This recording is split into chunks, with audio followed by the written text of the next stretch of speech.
आप देख रहे हैं वाल्मीकि रामायण भाग 7 एपिसोड 17 राम रावण युद्ध। रावण के सैनिकों ने अपने बचे हुए रथ, हाथी, घोड़े, अस्त्र शस्त्र सभी इकट्ठे कर लिए। एक एक घर का दरवाजा खटखटाया, गृहे गृहे, और सभी को युद्ध के लिए आने का आदेश दिया। इतनी हानि के बाद भी राक्षसों की एक विशाल सेना तैयार हो गई और उसका नेतृत्व कर रहा था स्वयं रावण। उसका महान रथ था 8 घोड़ों से जुता, सभी प्रकार के अस्त्र शस्त्रों से भरा और सोने और बहुमूल्य रत्नों से सजा हुआ। रावण की सेना नगरी से बाहर आकर शत्रु पर टूट पड़ी। राक्षस राज ने भीषण तामस अस्त्र से हजारों वानर मार दिए और श्री राम की ओर बढ़ता रहा। श्री राम को देखते ही उसने उन पर बाणों की वर्षा कर दी, लेकिन श्री राम तैयार थे। उभौ युद्ध विशारदौ अस्त्रविदाम मुख्यौ, दोनों महान योद्धा थे, अस्त्र चलाने में श्रेष्ठ। वे एक दूसरे के संहारक अस्त्रों को नष्ट कर देते, लेकिन कुछ अस्त्र निशाने पर भी लगते। दोनों घायल हुए, उनके शरीरों से खून बहने लगा। तब विभीषण ने अचानक अपनी गदा से रावण के घोड़ों को मार गिराया। रावण अपने भाई पर भड़क उठा। वो एक भाला उस पर फेंकने ही वाला था कि लक्ष्मण जी विभीषण की सहायता के लिए आए। उन्होंने विभीषण को पीछे करके रावण पर हमला कर दिया। रावण ने तेजी से वो भाला फेंका। भाला लक्ष्मण जी की छाती में धंस गया। वे धरती पर गिर पड़े। अपने भाई को गिरते देख श्री राम चिंतित हुए। रावण के बाणों की वर्षा तो चल ही रही थी। फिर श्री राम ने रावण पर इतना भयंकर आक्रमण किया कि राक्षस राज को जान बचाकर नगरी में लौटना पड़ा। श्री राम ने धनुष बाण नीचे रख दिया और सावधानी से लक्ष्मण जी के शरीर से भाला निकाला। तब तक सुग्रीव, हनुमान और सुषेण भी वहां आ पहुंचे। लक्ष्मण जी बेहोश थे। श्री राम रोते हुए बोले, लक्ष्मण, मुझे छोड़कर न जाओ, मेरे भाई, आंखें खोलो। लेकिन सुषेण ने श्री राम को आश्वासन दिया कि लक्ष्मण जी की सांसें और हृदय का कंपन ठीक है। सोच्छ्वासम हृदयम कंपमानम मुहुर्मुहुः। लेकिन उन्हें जल्दी से वो 4 औषधियां लानी चाहिए जिनका पहले भी उपयोग किया गया था। सुषेण हनुमान जी से बोले, जांबवान ने तुम्हें बताया था कि वे औषधियां कहां मिलती हैं। संजीवनी, विशल्यकरणी, सुवर्णकरणी और संधानी। तो जाओ, जल्दी उन्हें ले आओ। याद करें एपिसोड 13 में जब इंद्रजित ने ब्रह्मास्त्र चलाया था, तब हनुमान जी किस तरह ये जड़ी बूटियां लाए थे। अब फिर वाल्मीकि जी बताते हैं, हनुमान जी औषधियों वाला पूरा पहाड़ उठा लाए।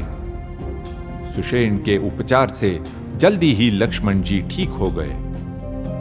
श्री राम ने उन्हें गले लगा लिया और कहा, मैं तो घबरा गया था, तुम मृत्यु के मुंह से लौटे हो। तुम्हारे बिना मैं कैसे रह पाता।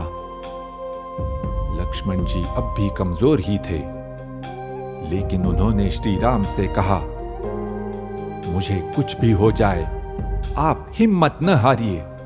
अब जाइए, रावण को मार डालिए। तभी वहां कोई रथ लेकर आया। हमने पहले ही देखा है कि युद्ध में दोनों पक्षों से न जुड़े लोग भी श्री राम की सहायता कर रहे थे। युद्ध की पहली रात भी एक गरुड़ कुछ औषधियां लेकर आया था। अब ये सारथी अपना रथ श्री राम की सेवा में लेकर आया। काव्यात्मक रूप से वाल्मीकि जी कहते हैं, इंद्र ने देखा कि श्री राम तो धरती पर हैं और रावण रथ पर। ऐसा युद्ध बराबरी का नहीं है।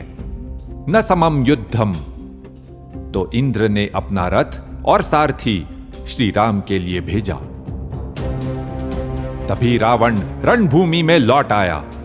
उसने फिर श्री राम पर जोरदार आक्रमण किया। श्री राम ने भी भयंकर प्रतिवार किया। दोनों एक दूसरे पर बाणों की वर्षा कर रहे थे। जल्दी ही वे दोनों बुरी तरह लहूलुहान हो गए। फिर श्री राम ने रावण को ललकारा, दुष्ट राक्षस, मुझे छल से दूर हटाकर तूने अकेली सीता का अपहरण किया और तू अपने आप को शूरवीर समझता है।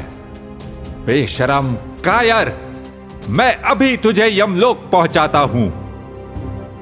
तभी रावण का सारथी रथ वापस ले जाने लगा। रावण ने उसे डांटा, मूर्ख, मुझसे पूछे बिना ही तूने रथ पीछे क्यों मोड़ लिया? सारथी ने शांति से कहा, महाराज, आप थक गए हैं और घोड़े भी, हमें थोड़ा विश्राम कर लेना चाहिए। इधर रावण की प्रतीक्षा करते हुए श्री राम अगस्त्य मुनि के बारे में सोचने लगे। महर्षि ने उन्हें आदित्य हृदय स्तोत्र की शिक्षा दी थी। इस स्तोत्र का पाठ करने से युद्ध में शत्रु पर विजय प्राप्त होती है। तो श्री राम ने सूर्य के समक्ष खड़े होकर स्तोत्र का पाठ किया और 3 बार आचमन किया। उत्साह और ऊर्जा से संपन्न श्री राम युद्ध के लिए फिर तैयार हुए। तभी रावण रणभूमि में लौट आया। अब तीसरी बार दोनों के बीच भीषण युद्ध छिड़ गया। इस बार दोनों रथ पर थे। सुमहद द्वैरथम युद्धम। कभी वे एक दूसरे पर भयंकर आक्रमण करते तो कभी थोड़ा पीछे हट जाते और दूसरी दिशा से हमला करते। इस तरह दोनों के हमले चलते रहे। दोनों की बाण वर्षा से पूरा आकाश ढक गया। ऐसा अद्भुत युद्ध पहले किसी ने भी देखा नहीं था। रक्षसाम रावणम चापि वानराणांच राघवम पश्यताम विस्मिताक्षाणाम सैन्यम चित्रम इवा बभौ। राक्षस रावण को देखते रहे और वानर श्री राम को। सब आश्चर्यचकित होकर चित्र के समान स्तब्ध खड़े थे। युद्ध चलता रहा। श्री राम ने सोचा कि जिन अस्त्रों से खर, दूषण और कबंध मारे गए, वे रावण पर बेअसर क्यों हो रहे हैं? काव्यात्मक रूप से वाल्मीकि जी कहते हैं, श्री राम ने अपने तीखे बाणों से रावण का सिर काट डाला, लेकिन उसकी जगह नया सिर उभर आया। ऐसा 100 बार हुआ। तब श्री राम ने सोचा कि उन्हें कोई और उपाय करना होगा। फिर उन्होंने अगस्त्य मुनि का दिया हुआ एक अस्त्र निकाला।